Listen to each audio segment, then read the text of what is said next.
Hi అండి, అందరికీ నమస్కారం. Welcome to my channel. ఈ వీడియోలో ఏపీ ఉద్యోగ పెన్షనర్లకు జూలై నెల జీతాలు పెన్షన్ల గురించి తాజా సమాచారం అండి. సీఎం చంద్రబాబు నాయుడు గారి సంచలన వ్యాఖ్యలు, పూర్తి వివరాలను ఈ వీడియోలో తెలుసుకుందాము. వీడియోని ఎక్కడే కానీ స్కిప్ చేయకుండా ఎండ్ వరకు చూడండి, అప్పుడే పూర్తి ఇన్ఫర్మేషన్ అర్థమవుతుంది. అలాగే వీడియోకి ఒక లైక్ చేయండి ఫ్రెండ్స్. వీడియోలోకి అయితే వెళ్ళిపోదాము. ఏపీ ఉద్యోగులు మరియు పెన్షనర్ల జూలై నెల జీతాలు మరియు పెన్షన్లపై ముఖ్యమంత్రి చంద్రబాబు నాయుడు గారి సంచలన వ్యాఖ్యలు. ప్రభుత్వ ఉద్యోగులు అంటే ప్రభుత్వంలో భాగం. ప్రజలకు ఏం మంచి చేయాలన్నా వారే కీలకం. అలాంటి వర్గానికి కూడా 1వ తేదీన జీతాలు అందించాం. అదేవిధంగా రిటైర్ అయిన ఉద్యోగులకి కూడా పెన్షన్లు చెల్లించాం. ఆర్థిక ఇబ్బందులు ఎన్ని ఉన్నా, సమస్యలు ఎన్ని ఉన్నా సరే 5,300 కోట్ల రూపాయలు విడుదల చేసి వారికి చెల్లించాల్సిన జీతాలు మరియు పెన్షన్లు 1వ తేదీన చెల్లించాం. రాష్ట్ర పునర్నిర్మాణ కార్యక్రమంలో ఉద్యోగులు, అధికారుల పాత్ర ఎంతో కీలకం. ఉద్యోగులతో పని చేయించుకోవడమే కాదు, వారి సంక్షేమానికి అధిక ప్రాధాన్యత ఇచ్చి వారికి గౌరవం ఇచ్చే ప్రభుత్వం కూటమి ప్రభుత్వం. కలిసి పనిచేద్దాం, రాష్ట్ర భవిష్యత్తును మారుద్దాం అనైతే చంద్రబాబు గారు పిలుపునిచ్చారండి.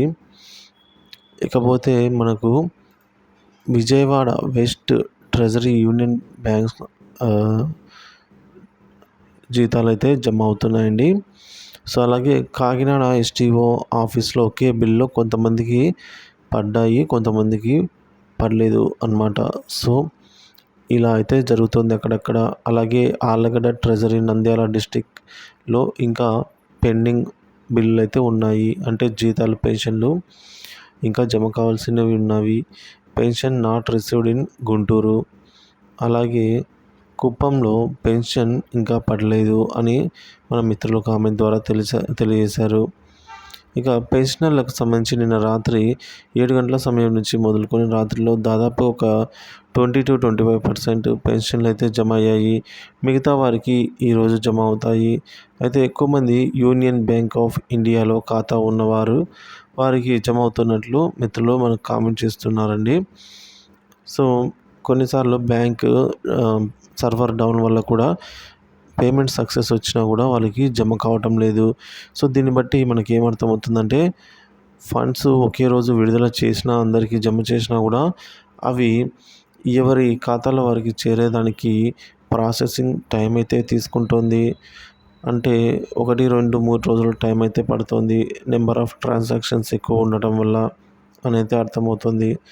సో మీలో ఎవరికైనా జీతాలు కానీ, పెన్షన్లు కానీ జమ అయినట్లయితే దయచేసి కామెంట్ ద్వారా తెలియజేయండి. ఇంకా జీతాలు కానీ, పెన్షన్లు కానీ జమ కాని వారైతే ఎప్పటికప్పుడు మీ పేమెంట్ పెండింగ్ స్టేటస్ చెక్ చేసుకుంటూ ఉండండి. సో ఈ రోజుల్లో పూర్తి స్థాయిలో జీతాలు మరియు పెన్షన్లు జమ కావాలి అని అయితే ఆశిద్దాం. Thank you for watching this video.